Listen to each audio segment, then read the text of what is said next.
Good evening, everybody. I am Efraim Inbar, the president of the Jerusalem Institute for Strategy and Security.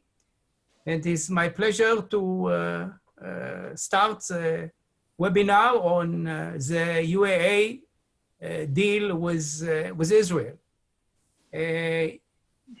Each speaker will have about 50 minutes, and afterwards we'll open the Q&A session. Please use the chat function to send me questions, and I'll direct them to our panelists. The first speaker is Major General Yaakov Amidror.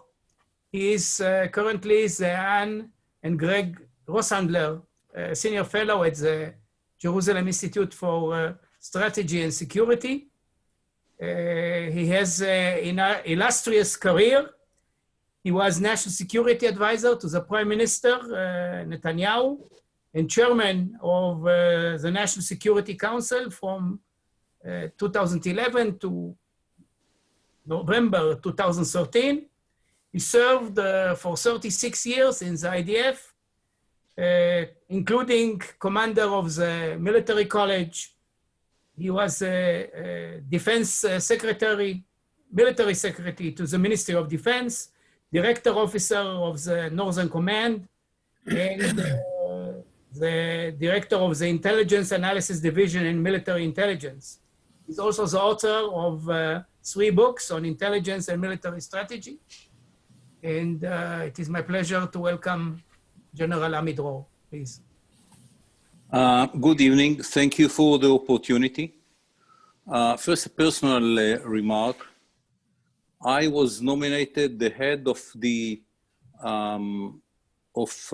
area which included Jordan and the Arabian Peninsula in '78. And if someone had been told me then that such it will be the future of the relations between us and the Emirates and the Saudi Arabia and so on, I would have been more than surprised. And so from the personal point of view, to see the change of the world around us connected to our relations with these Arab countries is amazing. And the second remark is a broader one. You know that the Prime Minister of China was asked in the 50s about his assessment of the French Revolution, and his answer was, it's too early to judge. And it's a joke between those who know what was the implications of the French Revolution, but no question that about this event that just took place in the last 2 weeks, it's too early to judge. But in spite of that, I'll try to give some assessment that I believe are important, some lessons that I believe are important. First of all, it is internationally, I think it's very interesting to see the difference between the United States of America and other countries that pretend to be superpowers. I don't see any other state pushing for such an event to connect 2 different countries to have an agreement based on the not same values but same interest, and to promote relations between countries that from each point of view is supposed to be better, but it doesn't work because of many issues, and I'll touch some of them later on. Here is the uniqueness of the United States of America in the international arena. They have some values and some understandings and some obligations that other countries do not have, and we have to thank the United States of America. They're out there taking part in these efforts. It couldn't be implemented. And I think that we have to remember this uniqueness of the United States of America, because in the future, I'm not sure that will be so, we will not see it so many times on the table of the international arena. But at the end of the day, if I have to assess if that will have any strong implication in the international arena, will it change something on the relations between superpowers, between big states in the world, about the United Nations and so on and so forth? I must say, I don't see the implications. Don't think the United Nations became more, can adapt the same attitude. They don't have the capabilities to do it.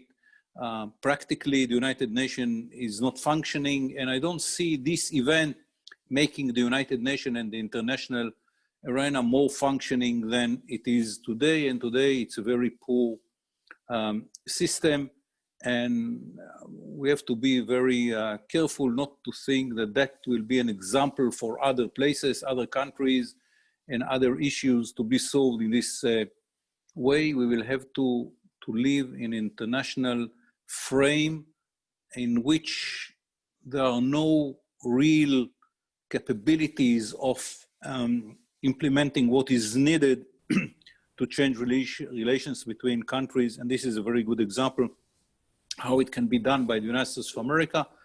But the international community does not exist and is not connected to these issues, whatever you look around. I had a long conversation with someone from the European Union and say, where is the European Union? Why don't you try to contribute to something, encouraging other countries to take part in such a situation? For all practical purposes, the European Union does not exist. The United Nations does not exist. They cannot contribute anything positive to such an event, which organized at the end of the day by the Americans and the two sides, the United Emirates and the State of Israel. And the international community as a tool does not exist. Although I don't see any influence internationally, no question that in the Middle East, it is a big change. It's a big change, and I'll begin with our neighbors, the Palestinians. Slowly, they lose the key for the future of the Middle East. In the past, many people believe that the key for a better Middle East is in the hand of the Palestinians. It will be relations between Israel and the Palestinians. Everything will be changed. The Arab Spring taught the Arab world that the main problem of the Arab world is not the Palestinian-Israeli issue. This is in the negative side. And this event is showing many Arab states that they can change their relations with the State of Israel for the better, in spite of the fact that the Palestinians are not part of this game. Yes, there was lip service for the Israel is not getting the annexation, but everyone understands that it is not because of the annexation that these relations are flourishing now and becoming not just under the table, but also on the table. It's Eran who used to say that in the Middle East, it is very crowded under the table. Now, slowly, it is becoming crowded on the table, and it's for the better. But the Palestinians should understand that Arab states might come to the conclusion, as Sadat did in the 70s, and as King Hussein did after he thought that something is going on between us and the Palestinians, and maybe between us and the Syrians. But here it's clear. It's well understood that we don't have any negotiations with the Palestinians, and the Palestinians refuse to any negotiations. And still, an Arab important country is deciding to establish formal relations with the State of Israel. What is the lesson that the Palestinians should learn from it, and other Arab countries relating to the Palestinian issue? This is one. The second one is the balances of power and alliances in the Middle East is going slowly to be changed. If someone will look at the Middle East from the outside, he'll say, okay, who is against whom? It's clear that there are very aggressive two countries. Both of them are Muslims, but none of them is Arab country. It's Iran on one side and Turkey on the other side. Where is the Arab world? The Arab world as a dream does not exist. That was the end of Nazism in the 70s. But today you can see the beginning of something that might emerge as the center power of the Arab world. It's a combination between the biggest Arab country, Egypt. It's the richest Arab countries in the Gulf. It is a non-Arab country which is very strong, Israel, and they have some common interest. It's not about love, it's not about history, it's not about values, it's not about culture. It is about interest. Palmerston, the old Palmerston saying Great Britain doesn't have long relations, but has long interests. And here it's about interest. Both afraid that Iran will be nuclear, both afraid from the aggressiveness of the Iranians, both understand that Turkey, with the combination of the Ottoman Empire dreams and the Muslim Brotherhood ideology, is a danger to every solid mechanism in the area. And here there is a state which is not Muslim, the only one in the Middle East which is not Muslim, but it is very strong, it is very stable, can provide technology, know-how, and why not to cooperate with? And it is about interest. We don't have any illusion. They will remain dictatorship and we will remain democracy. We are not sharing many values we don't share. But at least we understand the situation in the Middle East with the same assessment of the problems and the maybe solutions. One problem is, as I said, the aggressiveness of Iran and Turkey. Another problem is the pivoting of the United States of America to the East. Yes, America is still there. Soleimani was eliminated by the Americans. The Americans pushed us and the Emirates to cooperate. The Americans are here to help both countries.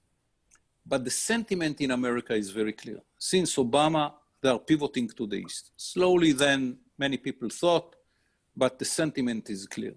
And when those countries are looking around the Arab Muslim countries and ask themselves, okay, who can be the anchor of stabilization in the area, if America is slowly moving out, pulling out its capabilities very slowly, they have one answer, a very clear one. Israel is a good option. And what we see today is the result of the understanding of the Emirates, that this is a good option for the Emirates. Will it stop the aggressiveness of the Iranians or the Turks? For sure, not immediately.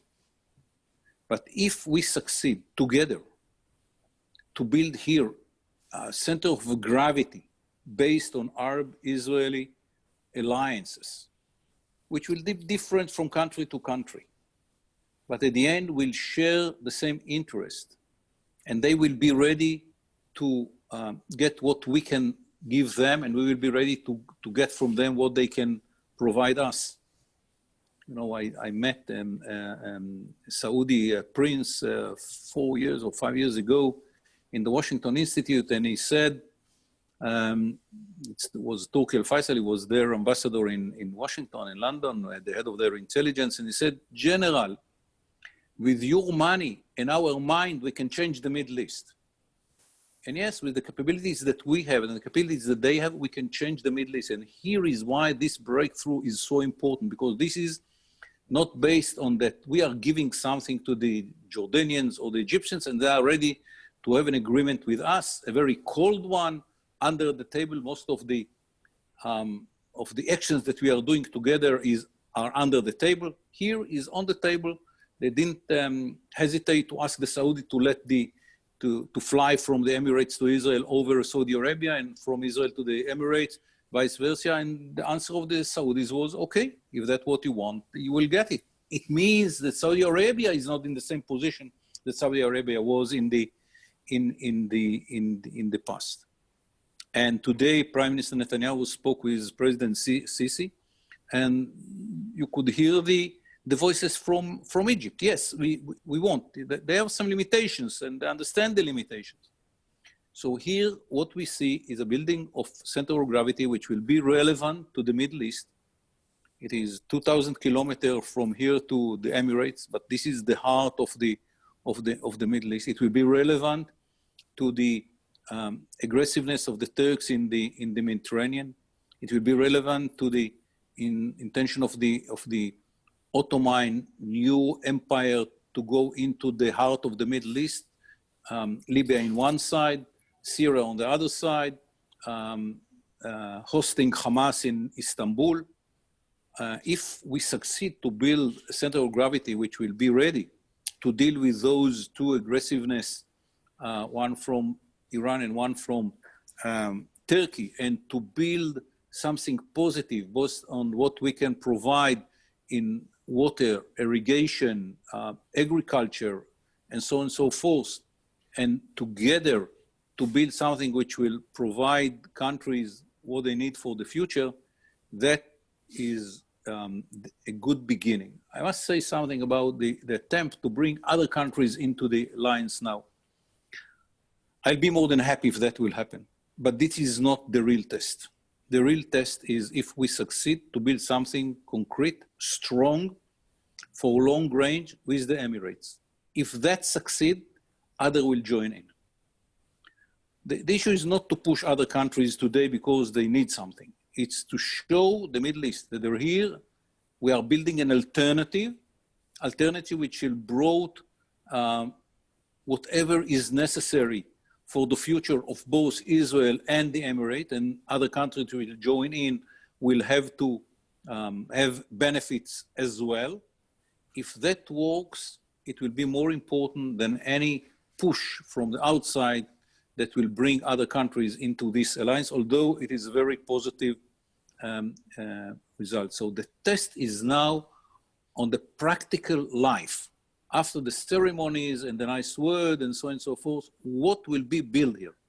And it's not easy. It's two cultures, different approaches.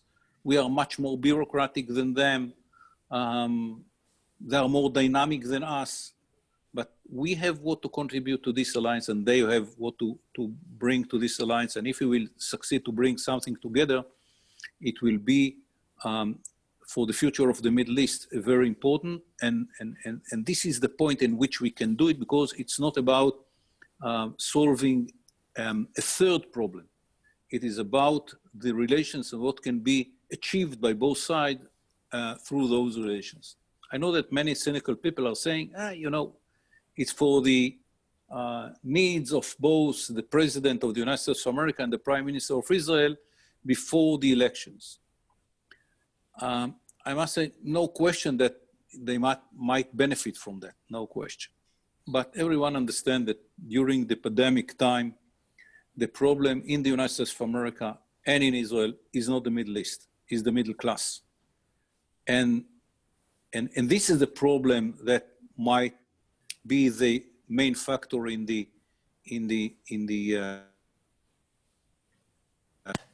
any election that might take part.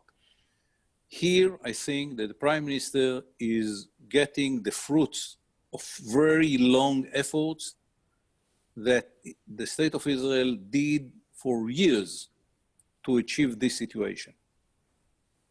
I cannot count the numbers of nights that we went out of Israel and to meet people all around the Middle East, slowly to build this ability to have, at the end of the day, when the situation was matured enough, the decision of both sides, okay, now we are doing it.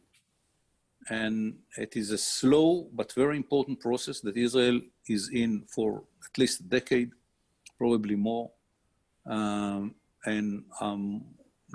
the test is in the pudding. The test is if we succeed to build a center of gravity with economic capabilities, with military capabilities, with cyber capabilities, with agriculture capabilities, together for the benefit of the Middle East. And in the Middle East, unlike the international arena, it is a real breakthrough. Thank you, General Amidror. If anybody has any questions, please use the chat function and I'll transmit the questions afterwards. Now we'll move on to Colonel in Reserve, Dr. Eran Lerman. He is Vice President of the Jerusalem Institute for Strategy and Security. Dr. Lerman was Deputy Director for Foreign Policy and International Affairs at the National Security Council in the Israeli Prime Minister office. He held senior posts when he served as an intelligence officer for over 20 years. He also served for 8 years as a director of the Israel and the Middle East office of the American Jewish Committee. He teaches now also at the Shalem Center, Shalem College in Jerusalem, and also at Tel Aviv University and the National Defense College. Eran, it's your floor now. Well, I wanted to concentrate on one interesting aspect of the breakthrough is the UAE, which was given less attention, although it coincides with a major crisis, which threatens to break NATO apart, to possibly even lead to a fighting war between two NATO allies, and the disruption of stability in the Eastern Mediterranean. And there is a direct and clear link between the events, the drama unfolding in the Eastern Mediterranean in the last few months, and specifically the last few weeks and days, and the Israeli UAE alliance or alignment.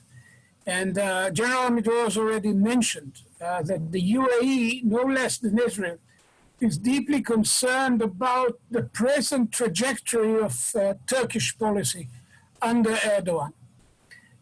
Specifically, and I think we need to go a bit back, the UAE, for a number of years now, already from the early years of the so-called Arab Spring, I know this is a very poor name by now for the catastrophe that overtook many countries in the region.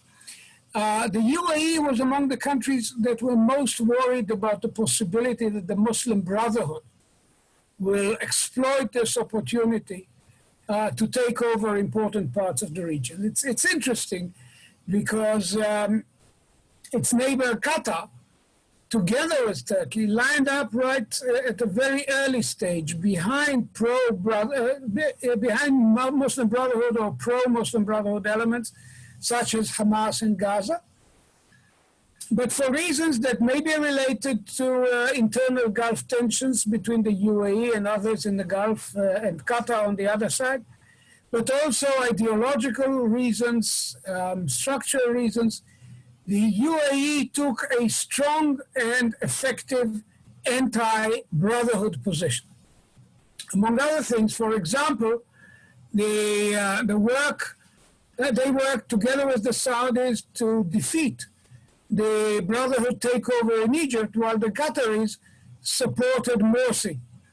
And that basically led to, as we all know, in the summer of 2013, to the defeat of the Brotherhood in Egypt and the rise of the present government there. This was viewed with great concern and anger by Erdogan in Turkey, who saw himself rising and his party as the, I would say, the patrons, the leaders, the hegemons of the new rise of Islamist brotherhood, as they say in the Middle East, using the Arab term, Ikhwanji forces across the region. The Ake party is perhaps not the Muslim Brotherhood, let's call it for the sake of an elegant description, it's the Muslim cousinhood. They are ideologically, politically related to the Brotherhood. So Erdogan saw with great anger Morsi's removal from power. He has been treating the Sisi government in Egypt as essentially usurpers. And so we can see how the UAE and Egypt on one side, Turkey on the other, ended up in a situation in which the intervention in Libya, or the war in Libya, turned into a war by proxy between Turkey and its friends, and Egypt and her friends, including the UAE.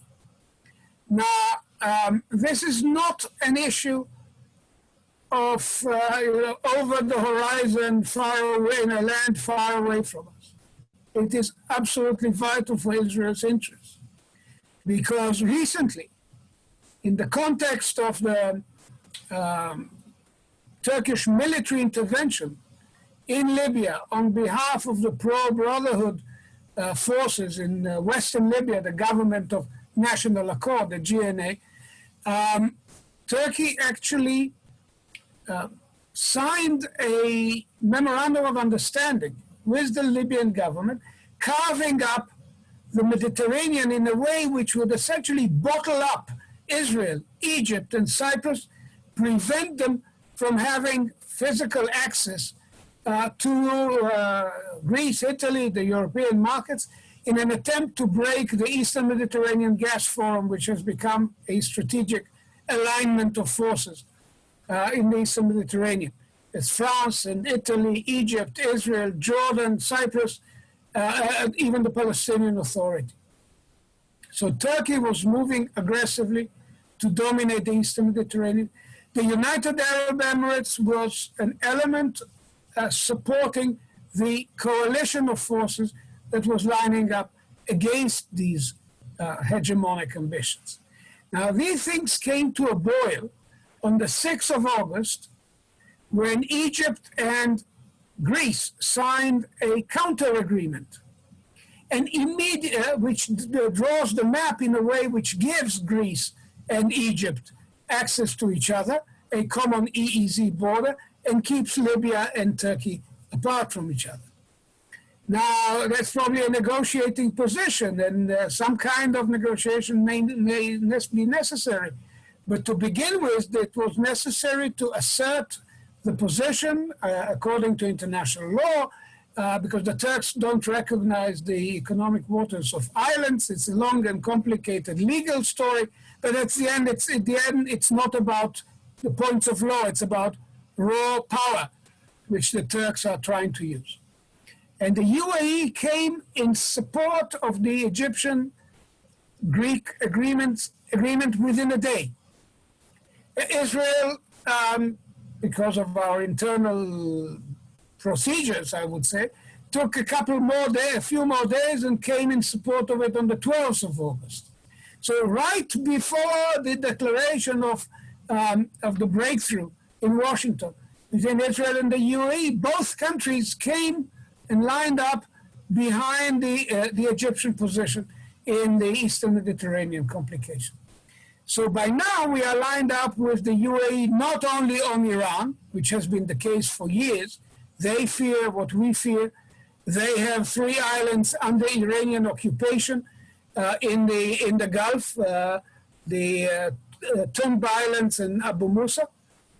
And they definitely look upon Iranian subversion as a growing danger. We saw reckless Iranian behavior in the Gulf against Saudi targets, against UAE shipping.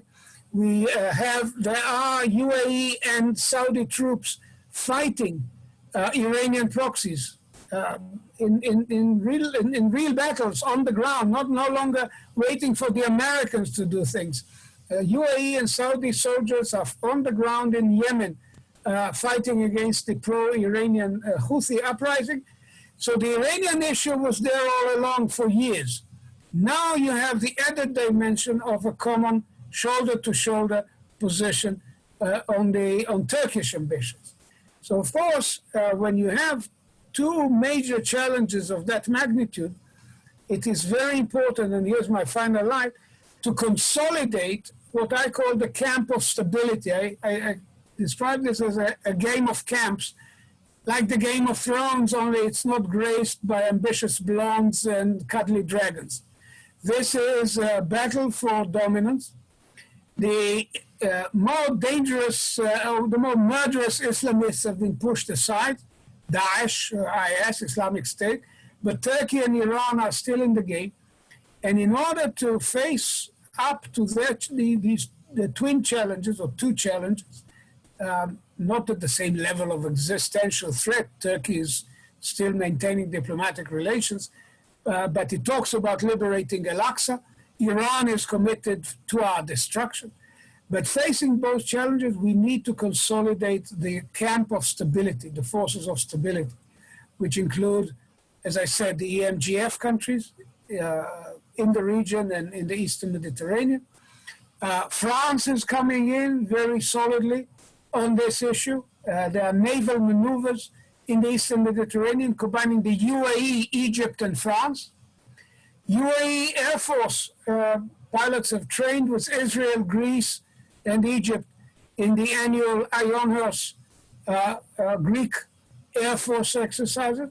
So we need to consolidate this camp, which includes 5 out of the 6 Gulf states, but particularly Saudi Arabia and the UAE, as well as our immediate neighbors, Jordan and Egypt. Israel is by now a member of good standing of this camp. And this has made a huge difference regionally, and I would say internationally in one respect, and that's my final point. Israel today is a major exporter. It lives on exports. A couple of years ago, we crossed the threshold into 12 digits in dollars. I mean, that's to say we passed the point of $100 billion in exports a year. Our markets are now opening because people no longer have to worry whether doing business with Israel, being friendly with Israel, being seen in the same frame as the leaders of Israel will have a cost in Saudi Arabia or the UAE, powerful countries with powerful economic leverage. By now, these countries are openly supportive of a realignment in the region. The Saudis are not in a rush to have an embassy, but I don't think the UAE would have gone ahead if they thought the Saudis would disapprove. Even, and that's my final point in support of what General Amidror said, even the Arab League, which you would have expected to pick up the Palestinian complaint and run with it, has actually blocked the Palestinian request for a debate on the UAE decision. That's because Egypt, as well as Saudi Arabia, the key movers, essentially at the end of the day, see this as a very important contribution to regional stability. Thank you, Eran. And now we'll move on to Dr. Joshua Krasna. He's a research fellow at the Jerusalem Institute for Strategy and Security. He served for many years as chief of a government research department responsible for strategic, political, and economic analysis of the Arab Middle East. He served at the Israeli embassies in Jordan and Canada, and he lectures also at NYU and the Hebrew University in Jerusalem. Josh, it's your floor. Okay, I'd like to talk a little bit about the Emirati partner, explain a little bit what the significance of the Emirates today is, what their considerations were, and then maybe talk a little wider about what's next, who's next or what's next, and maybe touch on some American considerations. And the first thing that I'd like to point out is over the past decade, since 2011, UAE has become much more significant a player in the Middle East and in the Arab world than it was in the past. This is due to two major developments. One which occurred rather before, which is that Iraq, the two most populous and most powerful Arab states are Iraq and Egypt, and both of them at the beginning of the 2010s were not punching up their weight. Were basically removed from regional politics. Iraq, because it had collapsed into disorder and was restructured, but was restructured as a much weakened state, and to a certain extent as a state which was oriented more towards Iran, and Egypt because it was very occupied with its internal issues, revolution, chaos, and then counter-revolution, bringing Sisi into power. And due to the Arab Spring, this began before the Arab Spring, but certainly due to the Arab Spring, the camp that Iran was referring to formed in the Arab world, that camp was a conservative camp, mostly based on monarchies, not only based on monarchies, that was facing the two threats, or the three threats, I should say, of Iran, of political Islam or radical political Islam, which in the person of the Muslim Brotherhood, which was supported by Turkey and Qatar, and facing popular movements in the Middle East, which were trying to push for change, movements which had affected by the cascade of success in Tunisia and Egypt, the initial success in Egypt, wanted to move past. And already in 2011, you saw this alliance forming in, and the leader in this alliance was the UAE. The UAE, much more than Saudi Arabia, the UAE proved to be much more nimble. The UAE, which is a smaller, more compact, let's say, as a small, very directed and very focused actor, took the lead of it. And you see that they were in the lead with the Saudi Arabia, with the Saudis in the intervention in Bahrain. They were in the lead in supporting Sisi, both supporting his rise to power and supporting him afterwards, in the lead in Libya, in supporting Haftar, and at a certain point also in the lead of leading this camp in Syria. By the way, they switched before everyone else, and perhaps not before the Jordanians and the Egyptians, but switched over in support of the Assad regime, and of course in the lead in the Emirati Saudi involvement in Yemen. So for various reasons, as I said, the UAE has become to a very large extent the leader of along with Saudi Arabia, but I think more than Saudi Arabia, the leader of a specific camp in the Arab world, a strong supporter of Egypt, of Sudan, and of Haftar, a close ally of the United States. Now, UAE has had relations with Israel over quite a long time. In the past, these relations have been, like with other Arab countries, have been more prominent. Of course, in the mid-90s, after the Oslo Accords, there were actually official Israeli representatives in many of the states in Gulf, including in the UAE. After that, in 2001, 2009, that formal stage died down, but there has been an Israeli presence in the UAE over time, and certainly since 2015, when IRENA, which is the UN organization that deals with renewable resources, was set up. It was set up in Abu Dhabi, and there has been an Israeli delegation to IRENA, not to UAE, but sitting in Abu Dhabi continually since then. And Israeli ministers have visited, and Israeli businessmen have visited. And let's say, as I think General Amidror sort of hinted at, this relationship is the opposite of the relationship with the Egyptians and Jordanians, which is with the Egyptians or Jordanians, a political agreement, diplomatic agreement was achieved first, and the actual normal relations are developing very slowly, if at all. Here, basically, the normal relations, trade relations, security relations, technological relations have been built up over the past decade, or even longer than a decade. And in fact, the diplomatic and formal relations are the cherry on the cake. In other words, this is backloaded rather than front-loaded. And it comes from, as Iran said, they see the threats similarly, but I should say they see similar threats. They rank them differently. I think the UAE is less concerned about Iran than we are.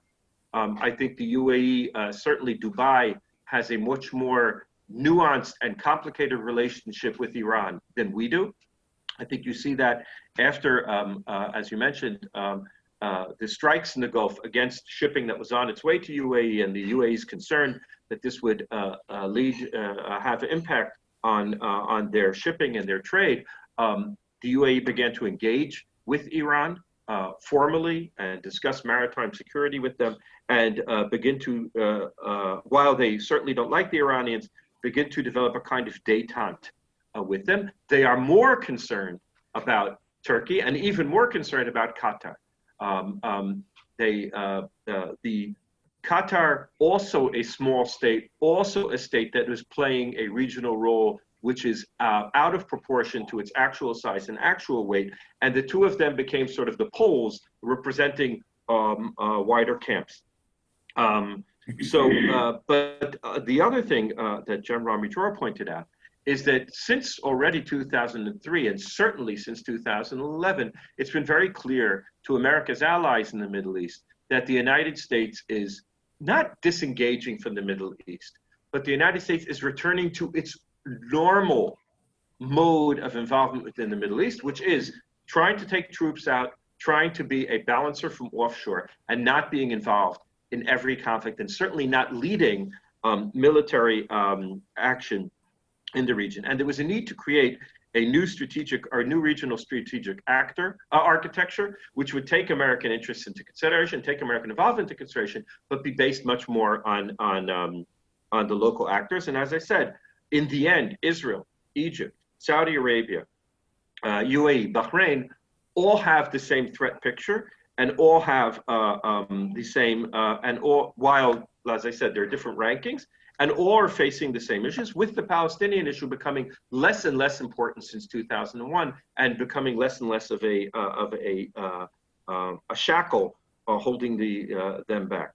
The other thing that the Emiratis have been very interested in since already for about 20 years is they are running out of oil, and they understood fairly early on that the future of oil was in the past, and therefore began to try to diversify their economy very, very strongly, and have succeeded to a large extent. By the way, in that they're also very similar to Qatar, and are trying to create and have created a service-based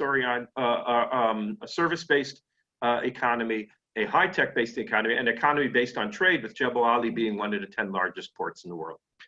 And for that, Israel, they look at places like Israel and like Singapore and see them as a model, and see them as, if I think of who in the Middle East is really globalized, right? Globalization is a bad word now, but who is really globalized economically? It's Israel, UAE, and Qatar. The other actors, some of them are very big, some of them are very powerful, but they're not integrated except as energy suppliers into the global economy in the way that these three countries are. So there is a push for like-minded countries who could be sharing technology and advancing their advanced economies and building knowledge economies. This has been going on for some time between UAE and Israel. The third issue, of course, it's come up since 2011, is internal security. They see the Muslim Brotherhood as a real threat. They see many real threats at home. As General Amidror averred, they are not a democracy, and therefore they are very interested in internal security, in surveillance, in domestic security, and have seen Israel as a possible source of the technologies for the technological security state that they are trying to build. So that is sort of where they are. They are a state that is punching above its weight. Americans like to call it Little Sparta. They're a state that was, and this is a very important point, very, very involved in the region, leading a camp along with the Saudis in the region. But now, in the past year, pursuing what they call a de-escalation policy, right? They are disengaging from Yemen. They are trying to, as I said, reduce their tensions with Iran. Partially, I think, because they understood from developments of the past year that the United States and Saudi Arabia were not going to face Iran militarily in a very significant fashion, and therefore they, as the closest to Iran, had to worry about themselves. So they're looking for a de-escalation policy. They view the relationship with Israel as part of this de-escalation policy as well. And I would say that there's a political issue here as well. Both UAE and Israel have an eye to the elections in the United States and to what happens after the elections in the United States. And this is perhaps the good answer to why now. Because the relationship with UAE were good enough that it could have been a year ago, and it could have been a year from now, and it could have been now. In other words, why specifically it happens now is two issues. One is the issue of annexation or of extending sovereignty, which was put on the, Prime Minister Netanyahu put on the table for political reasons in Israel, but then enabled the UAE in a very deft way to present, as the UAE ambassador to Washington presented in his article that he wrote in Yediot Achronot. He said the only thing preventing normalization is annexation. But then, of course, the concomitant is this: annexation was taken off the plate, the normalization could continue. So the annexation issue was on the table, which then made the normalization issue be put it into play. And both, I can say that, right? I no longer work for government. Both the UAE and the current Israeli government are interested in encouraging the Trump government, but more than that, understand that they need that this kind of agreement, which is supported wall to wall in the United States, is going to help them, whoever the next administration is going to be in Washington, right? If the next administration is going to be a Trump administration, they have given Trump probably his most significant foreign policy achievement of his term. And if it's not going to be Trump, it's going to be Biden. The core of the Democratic Party, and certainly the part of the Democratic that right now is in charge of the Democratic Party and is running for election, both the president and the vice presidential candidates, are going to be supportive of this. The UAE has problems in the United States. The UAE is under criticism on its human rights record. The UAE is under criticism for its surveillance and national security state, and it's especially under criticism for the possible misuse of American weapons in Yemen against civilians. And these are all issues that both Democrats and some Republicans have already raised. And in this way, to a certain extent, I think the UAE is seeking to inoculate itself before a possible change in the U.S. government. And I'll just say, just in 1 minute, so who's next? Not the Saudis. I think Saudi Arabia, it's a bigger state, it's a more complex state, it has a real public opinion, it has a de facto ruler who has not yet cemented his control. You see this week, he fired the head of the military, and he put one of his cousins into house arrest. He still has not finalized, Mohammed bin Salman has not finalized his control. His father, King Salman, is actually one of the leaders in the Arab world who is more committed to the Palestinian issue than others. And we have seen in the past some, let's say, daylight between Mohammed bin Salman and his father when Mohammed bin Salman has got too carried away. So I don't think Saudi Arabia is going to be next. I think Saudi Arabia, by the way, as UAE did before the relations, has basically raised its relation to a very, very high level. For Israel, we're not only interested in the romance, we also want the wedding. So we're going to have to wait for this wedding for a while. The romance is going on. We're already going steady, but it's going to take a while. Who's going to be next? Perhaps Bahrain. I think 2 weeks ago I would have said Sudan, but I think that in Sudan things have changed a little bit, and perhaps if somebody wants to ask afterwards, I'll address that. Oman has good relationship with Israel. It doesn't have problematic relationship, but prizes very much its relationship with Iran as well, and therefore I think is not going to rush to formalize its relationship with Israel, and therefore threaten its relation with Iran, which it also sees itself as playing a very important role as Iran's interlocutor with the rest of the Arab world and the international community. And I think I'll stop there, Efraim. Thank you very much, Joshua. And we'll now, we received several questions, and one of them is, how popular is this agreement in Israel? Another question is about the qualitative military edge, if we'll be able to keep it, probably referring to the potential sale of F-35s to Iran. There is another question, and probably it's going to Josh, how the rest of the Gulf is reacting to the agreement. A Swiss newspaper, it's a question for you, General Amidror. I think she claims that dictatorships are the main problem in the Middle East, and how a relation with non-democratic regime will help stability. And the question probably for Iran, will we see escalation in Libya? So if we get more questions, we'll... Okay, with your permission, I'll begin. There was a question about will Palestine will be free? And the answer is if the Palestinians will be ready to negotiate. Up till now, they said no to any offer which was brought into the table. They say no to Ehud Barak, they say no to Ehud Lerman, they say no to Barack Obama, they said no to Trump. The day that they will begin to say yes and will be ready to negotiate, they might be free, depends on the results of the negotiations, but up till now, they are not ready to negotiate, leave alone the result of it. So it's very much depends on the decision of the Palestinians to negotiate. About the popularity in Israel, I saw some polls. It's very popular in Israel. In the right and the left, there is no differences within the people of Israel. It's very popular. And people have many expectations out of it. So this is not the problem. Someone wrote that it might be a problem. It is not. Popularity is not the issue here. It's very popular.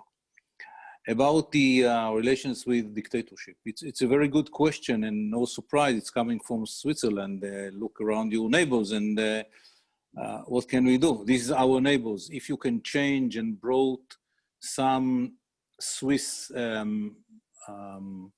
attitude to the countries around us, we will prefer to have agreements with democracies. We are not in the game of regime change. Israel is too little to play this game. We have to make arrangements with the countries around us, taking into account that these are their character and cannot be changed by us. So it's very easy to ask a question from Switzerland, but in the Middle East, what is the alternative? Not to have any relations with any country, because all the Middle East from the Gibraltar into India is full of dictatorships. What is the real alternative in the real world, not in the academic non-exist la la land? This is the world in which we are living, and we have to compete to understand how to deal with those problems, not like Switzerland. You had been blessed by very nice, good neighbors. We don't. Fine. First of all, escalation. General Amidror, do you want to react to the F-35's issue? Yes, this is very interesting question, very important one. The Emirates wants the F-35. They wanted it before the agreement, and for sure they will want it after the agreement. We have a kind of arrangement with the Americans that they supposed to keep our qualitative edge relating to our military capabilities. It's a long, old arrangement. By the way, it is a law in the United States of America. The White House has to report yearly to the Congress that the Israeli qualitative edge was kept. This is why we prefer to be the only country in the Middle East with F-35. It will be easier for us to keep this qualitative edge if that will be the situation. We have arrangements with the Americans what the procedures should be if they decide against our will to sell weapon systems to other countries. I remember when I was younger in the 80s, they decided to sell to the Saudis F-15 and the AWACS intelligence and control system. And we had long dialogue with them. What is the compensation that Israel should get if and when the weapon system will be provided to countries in the Middle East, including the Emirates? So we said that we prefer that it will not be provided to to the Emirates, but the United States of America is a sovereign state. Some of my friends don't remember it, but it is still a sovereign state. And the F-35 is an American plane, so they can decide to whom to sell.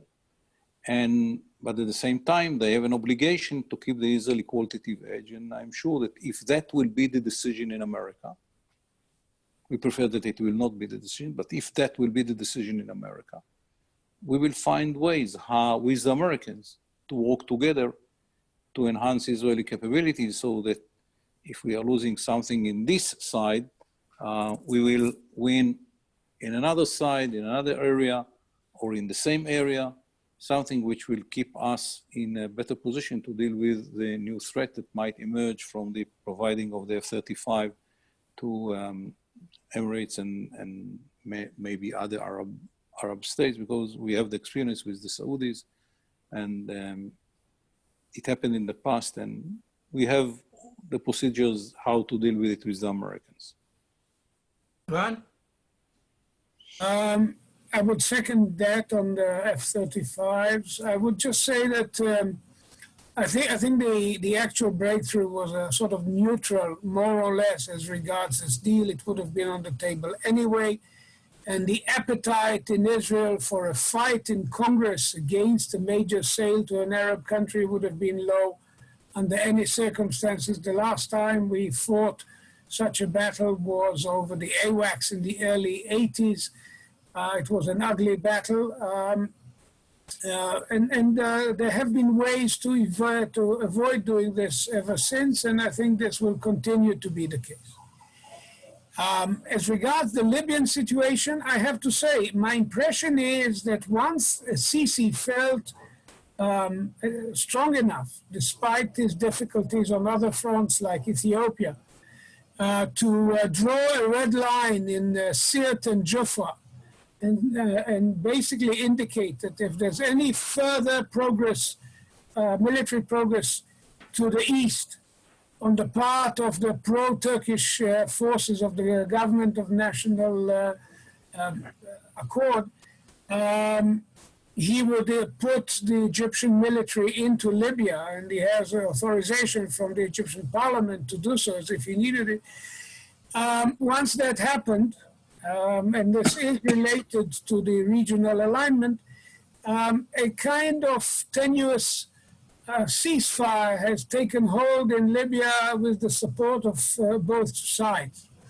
Moreover, we are now seeing a deep internal crisis in the GNA, and it even looks as if the Prime Minister, Fayez Sarraj, has fired his own Minister of Interior, Bashara, who was in Turkey at the time, and may have been suspected of trying to launch a coup with the Turks behind him.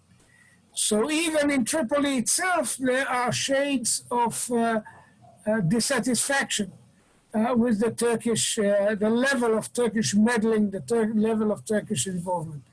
So actually a firm stand and the consolidation of the forces standing against Turkish ambitions may actually bring greater stabilization, if that's the proper term, at least, let's say, an effective balance of power in Libya, whereas before that we had a dynamic that was going in the directions that Turkey wanted. And more generally, I have to say something about this question of dictatorships. The UAE and to some extent dynamics of change also in other parts of the Gulf are based on the rise of a prosperous state-sponsored middle class, of course, and the money flows from the top, but this is a different kind of society than we've seen in the Arab world in the past. And I think it's en route to becoming a more stable kind of social contract than we see in countries which are terribly impoverished, in which any experimentation with democracy is a sure way of bringing about an even worse type of totalitarian dictatorship. And we've seen this happen before. So I would be very careful in castigating the country like the UAE in terms which don't differentiate between them and Assad or Saddam in his day, the kind of dictatorships we've seen in the Arab world in the past. Josh. So the question that I had, if I remember correctly, is about the reaction of the other Gulf states. I'm going to expand it a little more to the other Arab states. And I have some questions for you afterwards, immediately after you finish. Again? I have some more questions about the UAE for you. Okay.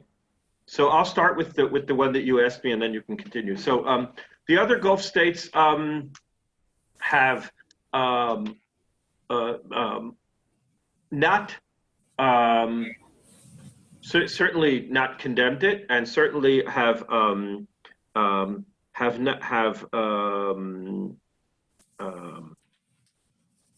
shown a reasonable level of support, with one exception, or two exceptions, which we'll get to in a minute.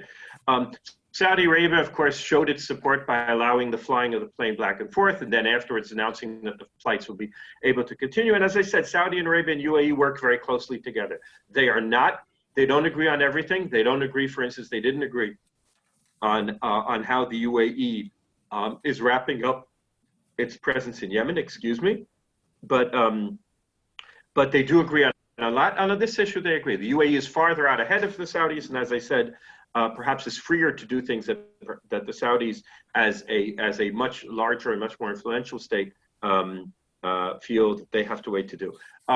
So Bahrain, which is the state that I think a lot of us thought was going to go first, didn't. And interestingly, actually, their foreign ministers sort of last week, in fact, all of the Gulf states' foreign ministers last week, including the Saudi Arabian one, sort of had to stress their continued commitment to the Arab Peace Initiative, their continued commitment to eventually a Palestinian state with the capital in Jerusalem, but sort of disconnected that from any kind of criticism of the UAE states. And I think Bahrain, there's a good chance it will be less. The two that are interesting in their reaction, one, of course, is Qatar, which hasn't said too much, because Qatar is in a very interesting position. On the one hand, they are a regional, a personal, and a strategic rival of UAE, but on the other hand, they have their own relationship with Israel. In fact, a day or two ago, they apparently were instrumental in mediating a ceasefire between Israel and Hamas, and over the past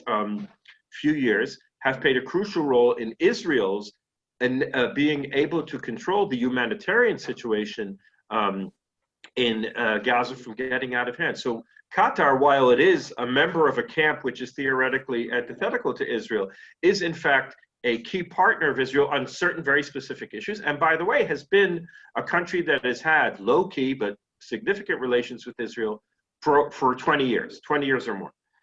So that's kind of interesting. And Kuwait, of course, which hasn't said it too much yet, but Kuwait is the most pro-Palestinian, the most anti-Israel of the Gulf states, and didn't really address this, but certainly didn't address it positively. One interesting thing that we see in the region was last week, a week after this, or a week and a half after this move, there was a summit between the King of Jordan, the President of Egypt, and the new Prime Minister of Iraq in Amman. Of course, not that. So the Prime Minister of Iraq is the powerful man in Iraq, the President of Egypt is the powerful man in Egypt, and the King of Jordan is the powerful man in Jordan. And this is very interesting because they spoke in general about threats in the region, everything else, but a lot of observers, and I'm among them, see this as sort of, they wanted, remember, Egypt and Iraq, as we discussed, are the two most populous, the two biggest, the two oldest, the two most significant Arab states historically. And they're sort of worried that they, and the Jordanians as well, are being left behind. They are also American allies.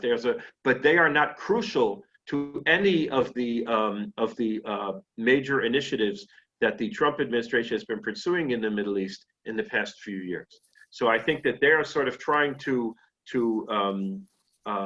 sort of stress here that we also, right? We also are part. They are part of the moderate camp, But none of those three countries likes being taken for granted. And Iraq is becoming a little bit more assertive and a little bit more stable. And I think we're going to continue to see Iraq trying to play a more significant role in regional issues. And I'll just jump to the other side. So the Egyptians are all for it. The Egyptians are very closely associated with the UAE on many issues, as Eran pointed out. And in Sudan, just a word, I think this is sort of one of those indications that sometimes we in Israel, or people in Israel, or even senior people in Israel, talk too much.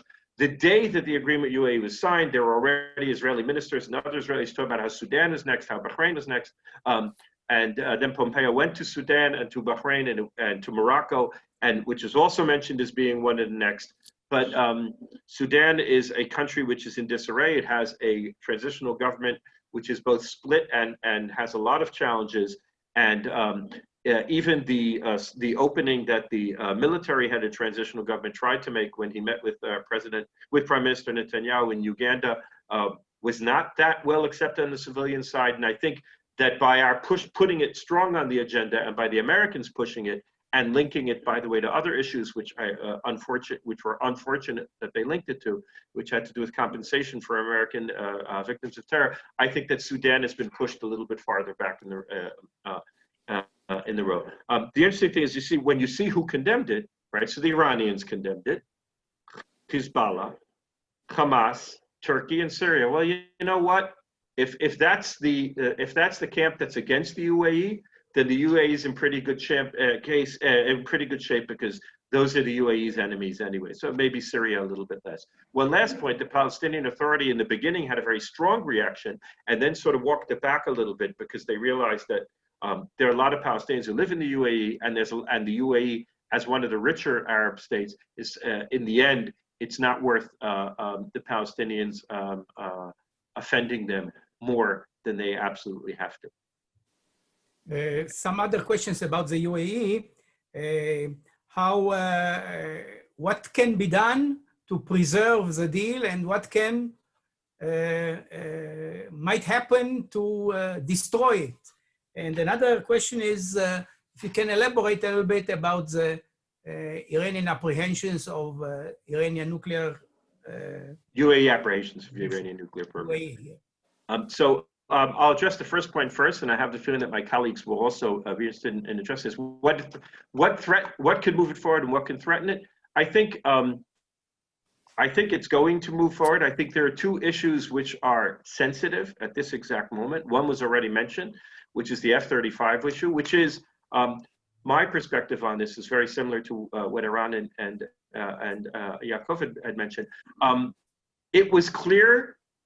Two things are clear. It was clear that the UAE was expecting a quid pro quo of some kind. They have to gain something out of this.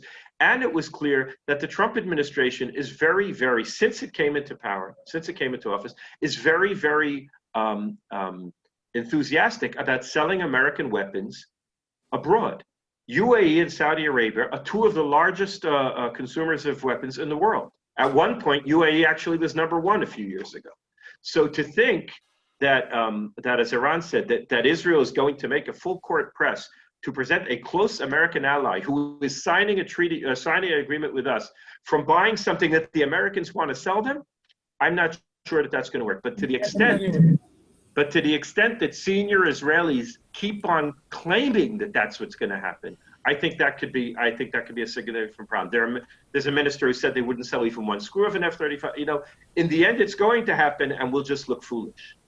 Because as General Amidror said, in the end, it's an American decision, not an Israeli decision, and Israel is not going to bring all its force to bear to the extent that it has to stop that kind of deal. And the second issue is the annexation issue, and again has to do with more. I think sometimes people in Israel say things in Hebrew and think that no one else outside of Israel knows how to read them.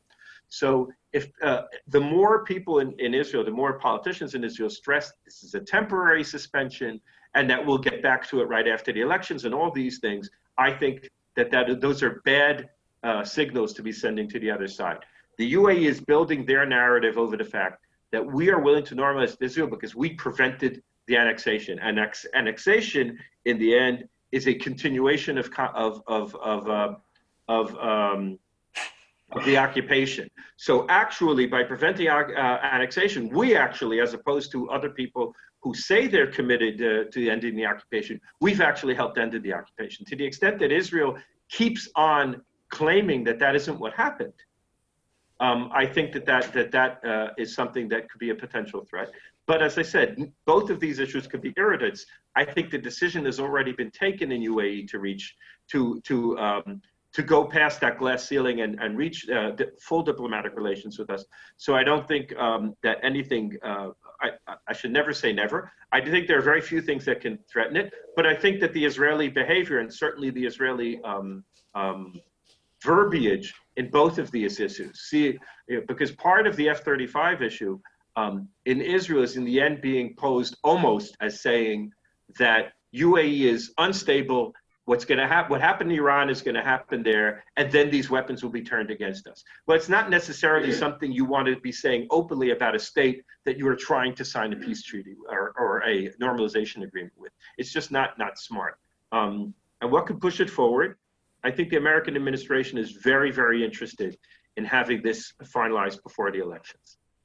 And I think that the Israeli, to the extent that we can, I think the Israeli prime minister has an interest in this being finalized sooner rather than later because of Israeli political developments and perhaps the Israeli political and judicial time frame.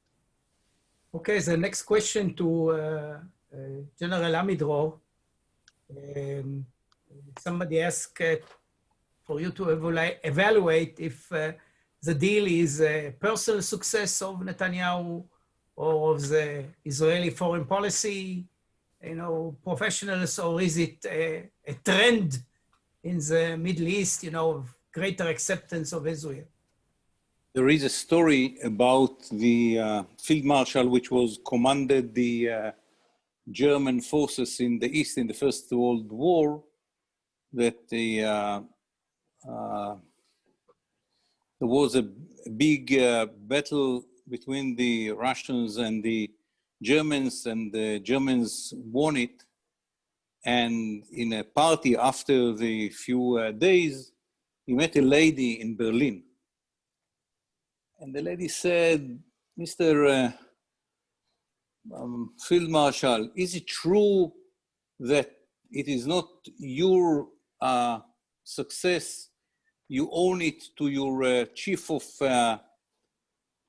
operations, Colonel Hoffman, because who he was behind the ideas in the battles and so on and so forth. The field marshal was old enough to be very polite, and he said, I don't remember what was exactly Colonel Hoffman's job was in the process, but I know who would been hanged if we lost the battle. So, there is no good answer for that. I can testify from my experience that this Prime Minister worked very, very hard. He had a clear vision of what he wants to achieve and why it is so important to the state of Israel. But to make differentiation between he didn't begin the efforts, but no question, he took it to the end. And according to the Jewish halakha, according to the Jewish law, the one who finished the job can take the credibility. So I don't have a good answer to that. I can testify that he worked very hard to achieve it, and he had a very clear vision why it should be done. There are two more questions which are not exactly related to our issue, but I'll ask them, and if somebody wants to answer, go ahead. One is that Pakistan criticized the deal, and if we should take it, how should we take such a criticism? And is there anything in our relations with Pakistan that can compensate for it? And a second question, probably to Eran, is what is the next step in the Greek-Israeli relationship? Well, I'll start with that. I think we need to be very honest with ourselves, with our Greek and other Hellenic friends in Cyprus and in the Hellenic diasporas. Israel will not intervene militarily if there's a blow-up in the Eastern Mediterranean for the simple reason that we are facing huge challenges, particularly in our northern frontier. Lebanon is in a meltdown. Hezbollah could jump either way. They could end up being restrained, but they could also end up drawn into further and further provocations. The crisis with Iran over its nuclear project is a ticking time bomb. In such a situation, militarily, we should not cross the threshold under these circumstances with a major power like Turkey. But having said so, we can bring our diplomatic influence to bear. Here is something that I think we would go to the US Congress and to the US administration to make our case together with our Greek friends in the Greek diaspora. We can enhance intelligence cooperation. We can enhance our economic integration. We would push very strongly for the consolidation with probably the help nowadays a rather surprisingly robust position of France. It's been a long time since we were that close to a French position in our region, but nowadays we see on a number of questions from Lebanon to Libya, a very firm French position. We need to work all of us together to send a signal to Erdogan that he would be risking the future of Turkey, particularly the future of Turkey's good standing in the international community, in the G20, in Europe, etc., and of course in Washington, if he continues to pursue an aggressive policy. And here again, the UAE-Israeli breakthrough is giving momentum, is of help to those in Washington, for example, who are trying to make the case for such a policy. On Pakistan, I fear to speculate too much. Pakistan has consistently taken a problematic position on Israel, at least in the public domain, for reasons having to do with its constant effort to mobilize the Muslim world, the Arab world, the Muslim world, over to Pakistan's side and its ongoing disputes with India. Israel and India are, of course, close friends with a broad scope of security cooperation. So it may be not that surprising that Pakistan thought it would be in their interest to make a noise on this subject. But on the other hand, historically, they've also been close to Saudi Arabia and the Gulf states. And it will remain to be seen whether they will sustain a hostile position to countries to which they are beholden in many respects. Josh, a question to you. Somebody asked whether UAE can balance between the American interest and the Chinese interest in the region. The UAE. I think there's an interesting question whether Israel can balance between the American and Chinese interests in the region. And I think, by the way, it's the same question. The UAE is a trading nation. By the way, even more than Israel is, Iran, because Israel has a lot of export, but a lot of its export is high value, low bulk, right? It's intellectual property, it's surfaces, it's technology, but UAE is actually, they trade. They have a gigantic port. They have one of the most busy airports in the world. They have the gigantic Dubai free trade zone, which is very, very active. And you know, if you're where they are and you're a trading nation, then China is extremely important to you. And for that, and by the way, not only to them, right? There's also to Qatar as well, to Oman as well. They're building a port. In the end, they're going to have to do the same balancing game, I think, that Israel and other states have to, even more perhaps than Israel and other states have to do, because The Chinese are very interested in for both strategic and sort of a mercantilist strategic point of view. They want to have more and more trade with these regions. They want to have more and more of a presence. They want to take more and more of a role in infrastructure projects in these regions. And these countries, as opposed to other countries which are sort of poor, and then there are many risks of them being connected to the Chinese in terms of the Chinese putting them into a debt trap. For these countries, they're trading with China because and doing infrastructure projects with China because it's worthwhile for them. The United States is not going to replace that role. So in the end, there's going to be a certain amount of tension between the two of them.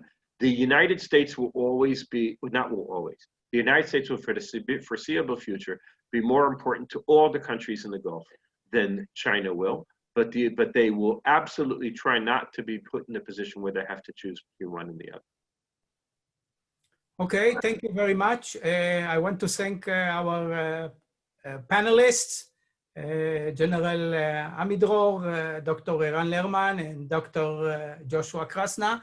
And of course, I am thanking our participants, our viewers, our listeners, and I hope to meet you at our next webinar. All the best to everybody, and shalom from Jerusalem.